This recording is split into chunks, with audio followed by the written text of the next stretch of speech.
Servus Männer, it's Red Pill Germany again. Today I want to attempt to give an answer to the question, who is Markus Söder? As many of you might have noticed, he came up in my previous videos quite a bit, and that is not only because he is the governor of my home state Bavaria, but also because he gained some prominence on the federal level in Germany now also. Many people think that he will be the next Chancellor candidate of the Union Party's CDU-CSU in Germany, and he is seen at Angela Merkel's side a lot recently when it comes to declaring the latest pandemic-related restrictions to the people in press conferences, for example. So many of my viewers asked me, who is this guy? Can you make a video where you explain who this guy really is? So I did some research, and today I want to present my findings to you, and maybe even some Germans who know him, or his name at least, for many years might find that they had some misconceptions about this guy. So in today's video I want to first present his CV and cover the basic questions, where he comes from, what he did so far and where he is and why that is significant. And then in the second part I want to have a closer look at what kind of person he is, how he rose to power and how he stayed there, and also what kind of a leader he might become. But before we start, I want to thank all my supporters and my subscribers once again. If you like this material, make sure to subscribe on one of the platforms that I am on: YouTube, BitChute, Telegram, or Odyssey. And if you want to support my work, you can do so via PayPal, Patreon, or Subscribestar. The links are down below. But before I cover the basics, I just want to say that Mr. Söder is for many Germans a man of many contradictions. People do not know a lot about his private life other than that he likes football and he likes his dogs and hiking in the forest. He played tennis really well, and so on and so on. CSU politicians from Bavaria are most of the time seen as traditionalists and conservatives. This impression gets supported, for example, when Mr. Söder said that a Christian cross should be in every public building in Bavaria. And then he sometimes uses harsh language in order to attack his enemies, which is sometimes reminiscent of his childhood idol Franz Josef Strauß, the infamous CSU politician and governor of Bavaria. So if Mr. Strauß was something like the German Reagan, is Söder then a German Trump? No, of course not. In 2007, he already said that by the year 2020, the current year, it should be illegal to buy a new car with an internal combustion engine. And also he wants to enter a coalition with the Green Party next year after the election on the federal level. This would be his preferred coalition partner. And it is no surprise that the Green Party, or their leaders at least, are actually also in favor of that. So on first glance, these things seem like gigantic contradictions, but I want to do my best to explain to you why it actually isn't. So let's start from the beginning. He was born in 1967 in the Frankish town of Nuremberg in the north of Bavaria. He grew up in a conservative Protestant family. His dad had a construction company. He went to the Dürer Gymnasium in Nuremberg. That is a school that prepares you for university. He was an A student and he then went on to study law after his basic military service. His dissertation was about old German legal traditions from the early 19th century. After briefly working for the public broadcasting service in Bavaria in the early 90s, he was responsible for corporate communications in the company of his father-in-law. Since 1994, he was a member of the Bavarian State Parliament. So a little bit of public sector experience, a little bit of working for the in-laws, and then being a professional politician. So I want to keep this part really brief because it doesn't say a lot about him actually. He had several party offices and he was also a secretary in Bavaria for European affairs, for health and the environment, and also finance minister before he became the governor of Bavaria in March 2018. Since January 2019, he's also head of the CSU party. So to sum up this very superficial part, it looks like in his life there was always one direction, to the top. So far, he never suffered any real defeat. He continuously kept on climbing the ladder, and every next station in his life and every next office was more powerful and more important as the one before. And it just makes sense that if you extrapolate this trajectory, that the next logical step would be that he would in fact become the Chancellor of Germany very soon. But let's take a step back now at this point once again and take a second look at his life so far. Because up until now I was only talking about what you would write in a CV, in a job application. And the first thing I want to say is that it is quite exceptional that a Protestant guy is the governor of Bavaria and that he is so powerful in the CSU party. Bavaria is a very Catholic state. That does not mean, however, that Protestants aren't welcome in the CSU party, but it is rather uncommon and most of the governors have been Catholic, of course. And then he's also not a Bavarian, but he is from Franconia, from the north. And that is actually a huge difference. I should explain at this point that there are several tribes in Bavaria. There are the people of the Oberpfalz, the Upper Palatinate. There are the Franks, there are the Bavarians, and there are the Swabians in the west. And then there are also some Eastern Germans that came here as refugees after the war. Sudetendeutsche, for example. But people like Mr. Söder from Nuremberg, the Franks, they are not really considered true Bavarians actually. And some of them also don't want to be called Bavarians. Oh yes, you might have wondered why I always keep showing these weird images where he is kind of in a disguise or dressed up. That is the way that people in northern Bavaria celebrate Carnival. And in the town of Veitshöchheim in Lower Franconia, there is always a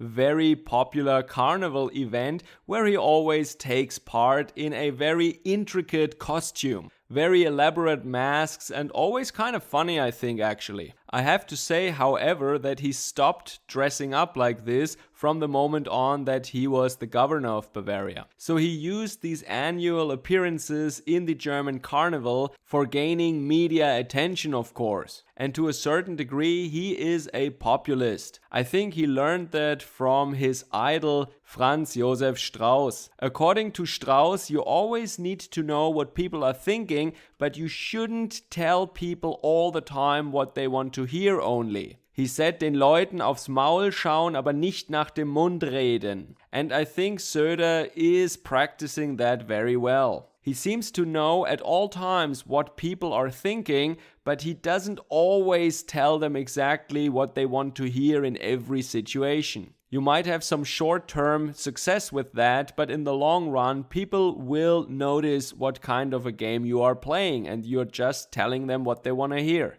And when it comes to Söder's admiration for Franz Josef Strauss, I think one of the most important things about Söder that I found out during my research is that he had a Franz Josef Strauss poster hanging over his bed when he was a young man. So just imagine a young yuppie from the 80s with a Reagan poster over his bed. He even jokingly, I think, said once that it is the first thing he sees when he wakes up, and sometimes it gives him trouble with the ladies when they see this poster of a conservative politician hanging over his bed. So let's go back to his school days. As I have said, he was a very good student. His teachers say that he was an intelligent, gifted child. However, they said he lacked empathy. They said that he had good grades, but he enjoyed his good grades the most when the rest of the class had really bad grades or just average grades. He also was never asked for help by any of his classmates because they probably knew that he despises them. Most of his classmates were leftists, but while they were demonstrating for several Marxist causes on the streets,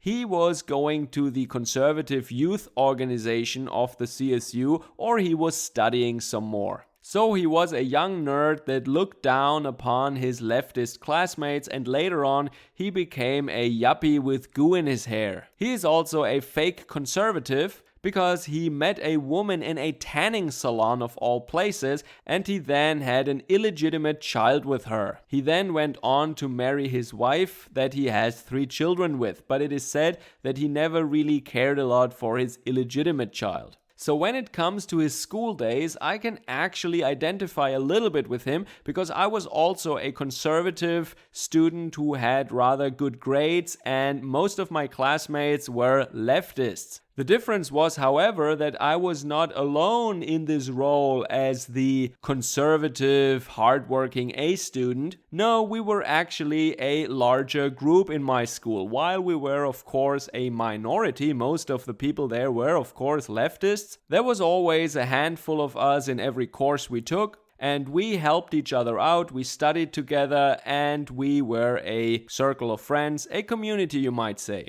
So maybe he's still traumatized a little bit and he still likes to troll and to trigger the leftists like he did back then in school. So what can we make out of all that? I think he's definitely a hard-working, intelligent person, but the picture seems quite convincing in my point of view that he in fact still thinks that he is superior to other people like back then in school in terms of grades. He looks down on other people and he wants to dominate the situation. He wants to be in power and he wants to feel superior to the rest of us. And so he went from being a despised, nerdy A student to being a yuppie in the 80s and 90s, and now finally he is a powerful career politician and the governor of one of the largest, most successful states in Germany. He is cold and calculating, but he manages to use populist elements in a controlled manner to his advantage. That is the Franz Josef Strauß side of his personality.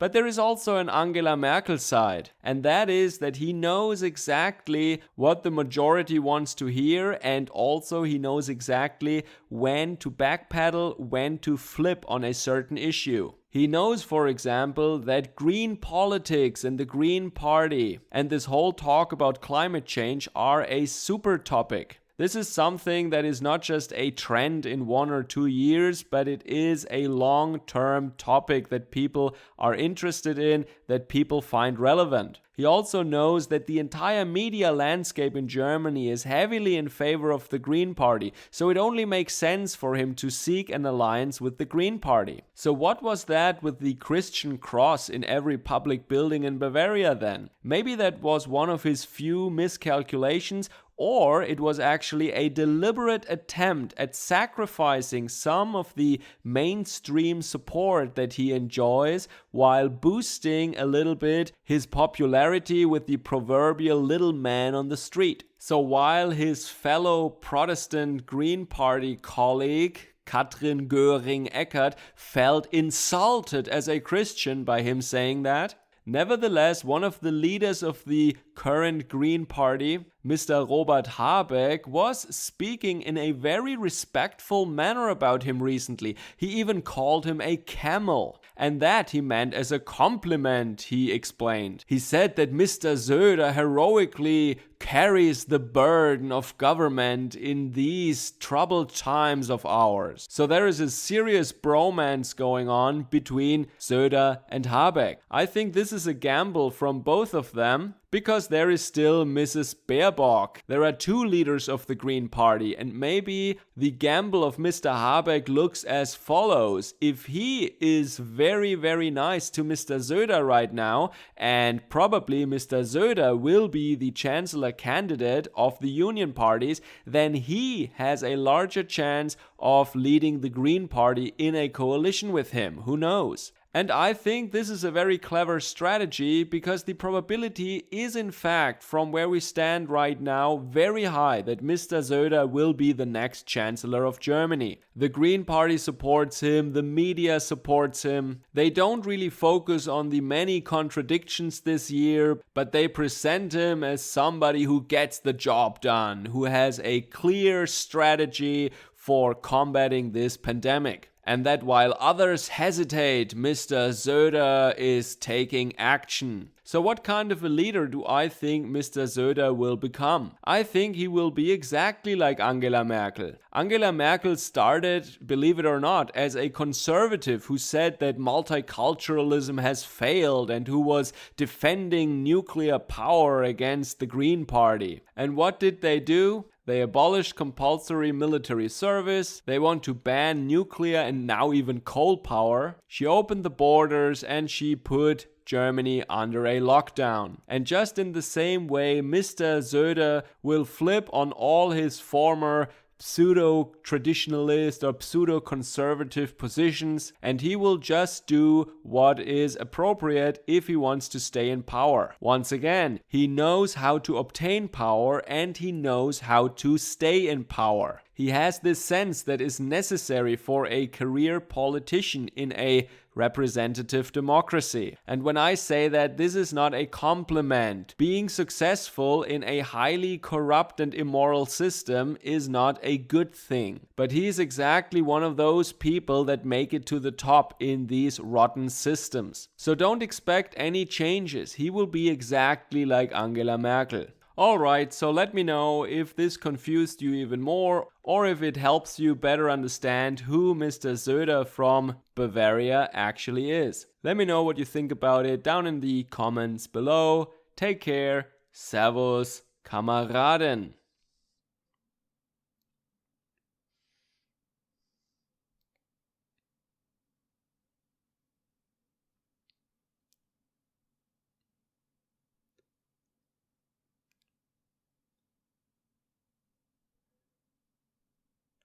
Robert and Markus sitting in a tree.